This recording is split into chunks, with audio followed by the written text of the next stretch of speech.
I did it with my phone in my hand and my heart in my throat. I looked down and I pressed share. I pressed share. A few weeks ago, I got a little bit messy online. I shared 8 very personal and raw and real realities of my own life. From the frustrations of feeling like a late bloomer, from the work to rebuild my self-esteem after toxic managers, from the cost of a glow up and how professional accomplishments can mask underdevelopment in other areas. And the response, well, the response led to what I'll talk to you about today. More than 1,000 people liked. More than 250 people commented, sent me DMs, text messages, and even the traditional phone call, saying that they too could resonate with that truth. So I've come to you today with an invitation. You are cordially invited to get messy. I want the truths you've buried deep to rise up and cross your lips. I want your heart rate to increase. Why? Well, I want you to expose yourself. And the reason I want you to do that is because it is the cheat code to have everything you've desired, to become your most free self, and to have your biggest impact as an authentic leader. And I guess if I'm asking so much of you, I should at least introduce myself. Hi, I'm Charreah. It rhymes with Maria. And for the last 15 years, I've been a professional truth teller, elevating leaders as a media executive and leadership development trainer and facilitator. But that's not all. This young sister had battled cancer, been laid off from her dream job, found out she was the other woman in the relationship. We don't need to go into that, do we? And that was the good news. Believe it or not. Believe it or not, all of that happened before I turned 25. I told you we could get messy together. And the truth is, and I didn't know, he didn't tell me he was already engaged. Don't be judging me, I heard y'all. But the truth is, we've all got a story. We've all been through, and many of us going through things that have stretched us.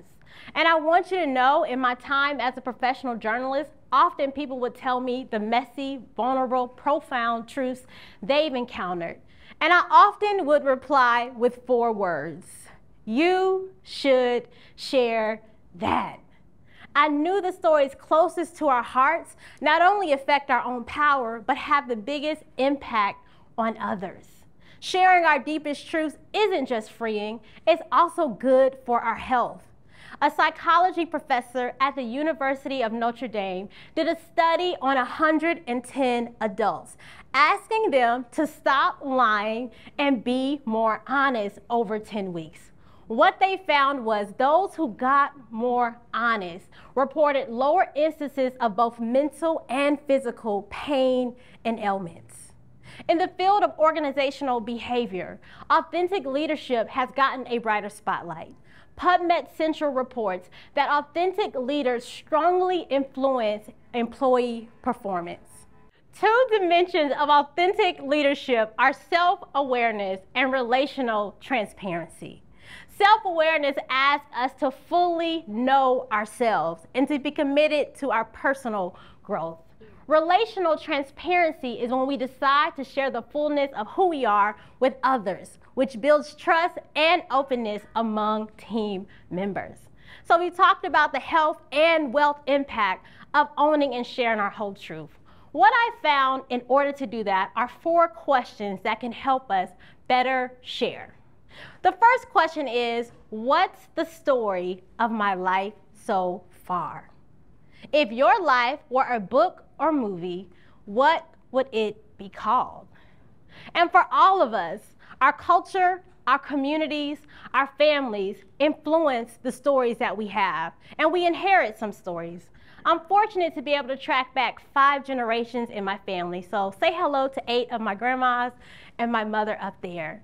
And on my right, to your right, you'll see a woman with a hat. That is my 3rd great-grandmother, Sylvia, who was born into slavery and went on to get her freedom and to be an incredible seamstress. So we get to decide the parts of our stories that we want to continue with pride and the patterns that we choose to release. Now, our second question is all about us. The second question is, what's a story that I rarely share? 10 years ago, sitting in my office in New York City as an editor at Time Inc., which was the largest magazine publisher at the time, where I worked at Essence, also supported brands like Fortune and Time, I had a knock at my office door. In comes our fancy, wearing a French fragrance beauty director. Hi, Charreah. We're doing a story on makeovers. Since you like to wear fun and big hair, we thought you might want to participate. That includes getting your hair done by a celebrity hairstylist and having a glamorous photo shoot. And my answer was, yes, yes, and maybe another word in front of the yes. And so she left my office, I closed the door, I sat at my desk, and I started to cry. You see, her request had hit up against a story that I didn't talk about and a hard truth. 20 years ago, I was a sophomore at Howard University. I came home for the holiday break. My family and I unwrapped Christmas gifts, and the next day I unwrapped a cancer diagnosis. Now, we were fortunate that we caught it early and had lower chances of recurrence, but cancer is cancer. I packed up my dorm, came back home, and I went to my hairstylist, Miss Sheila. Now, what you should know is, growing up in Atlanta, I loved to get my hair done. Every other week, I would go to Miss Sheila, and she would hook me up. But when I sat in my office 10 years ago, and the beauty director asked me about doing that makeover story, I understood that, wow, why I was crying was because I couldn't remember the last time I'd had a hair appointment.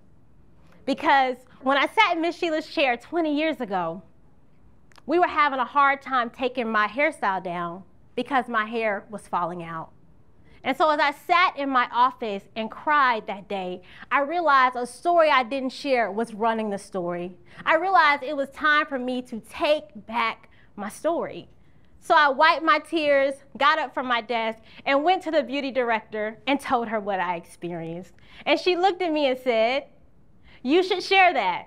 And a few months later, I wrote an essay about that experience. But more importantly, it was my wake-up call that it was time to own all of my story. It put me on a path to reclaim that story, because what I want you to know, that anything we don't bring into the light has our power. We have a right to shine our truth. And when we bring things into the light, they have an opportunity to grow. Any part of our story that we aren't comfortable to own and share means we're not at ease, which leads to dis-ease. I'm going to say that one more time.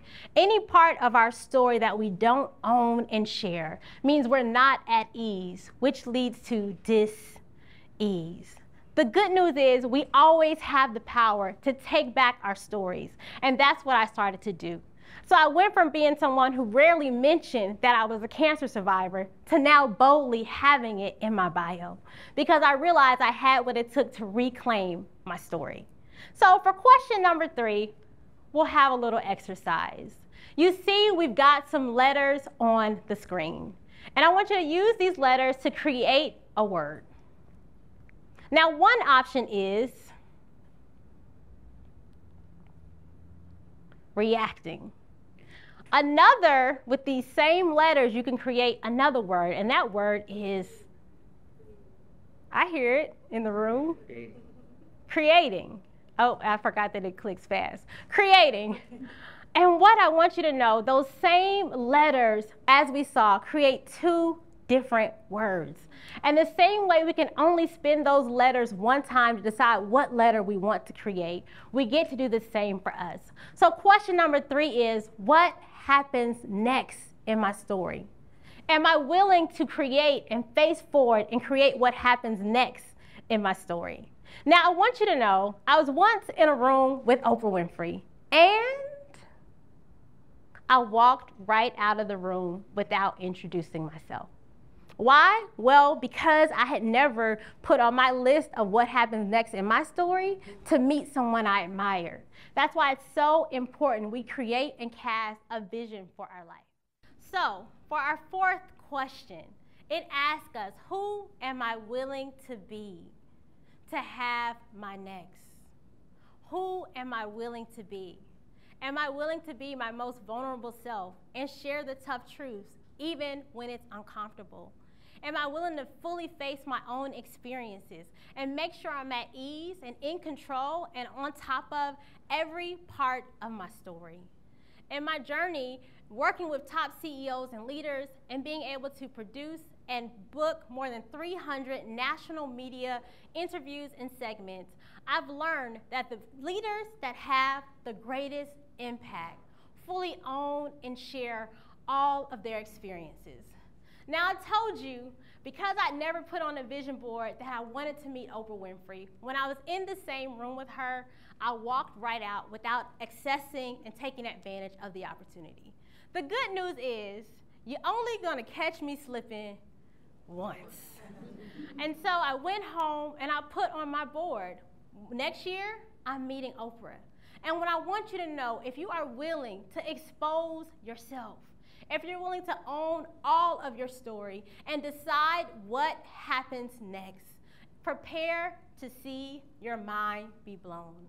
A year later, I was sitting in Oprah Winfrey's backyard on her 65-acre estate in California. And I wanted to know, how did a woman who grew up in rural Mississippi with no plumbing and an outhouse to use the restroom, and now she was one of the most wealthiest women in the world. So I asked her, how did you not lose yourself in that journey? And she said, I did the work. I connected with the knowing that lives in me. And that knowingness, it lives in each and every one of us. So now it's your turn to decide to step into the light. It is your turn to decide to share all of your truth. It is your turn to shine. So what truth will you share and shine today? Thank you.